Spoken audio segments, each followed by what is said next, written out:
And the child advanced in wisdom and age and grace before God and men. Luke 2:52. In the little village of Cuvilly, France, a lovely baby girl was born on July the 12th, 1751. She was baptized on the same day and received the name Marie Rose Julie. A healthy, happy child, she immediately became the idol of her father's heart. Often Jean-François Billiart would slip out of his little linen shop into the next room to watch her as she lay asleep in her cradle. If his more practical spouse happened to see him thus engaged, she bustled into the room expostulating, "My good man, there you are, at it again, gazing at our little Julie as if at a miracle. What on earth do you think the neighbors would say if they knew that they were kept waiting until your wife answered the bell, because you are so lost in admiration of the new baby that you just stand there looking at her and forget everything? And you, a man with 2 other daughters and a son." Poor Madame Billiart had many anxieties those days. Sometimes, while she watched Julie playing in her cradle or tumbling about on a blanket on the floor, her glance wandered to Louise Angelique and Jean-Baptiste, the 2 children next in age.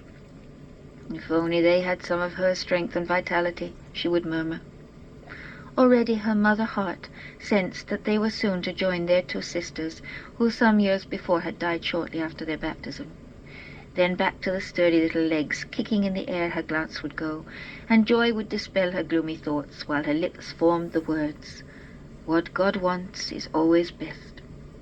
Later she noticed that when Julie toddled into sight, no matter how heavily family cares were pressing upon her, she forgot her worries and thought only of her blessings. As for Monsieur Billiart, his devotion to his 6th child increased day by day. When there were no customers in the shop, he delighted in putting her up on the counter and making her repeat after him the words Father, Mother, and God. When he finally succeeded in teaching her to say, "How good is the good God," his joy knew no bounds. One morning, when Julie was about 3 years old, she awoke to find him bending over her. His eyes were shining, and a tender smile wreathed his lips. Without speaking, he picked her up, pressed her to him, and kissed the top of her curly head. The child's little heart began to pound, and while her tiny arms were trying to encircle her father's neck, she kept wondering what it was all about. Finally, drawing herself back, she placed her chubby hands against his shoulders so that she could look up into his face. "Papa," she pleaded, "won't you please tell me what has happened?" "Something quite wonderful," answered her father. "The good God has sent you a present." "A present from the good God?" And Julie's eyes opened wide with excitement, and her cheeks rivaled the pink roses clambering on the window ledge. "Oh, Papa, please tell me what the present is."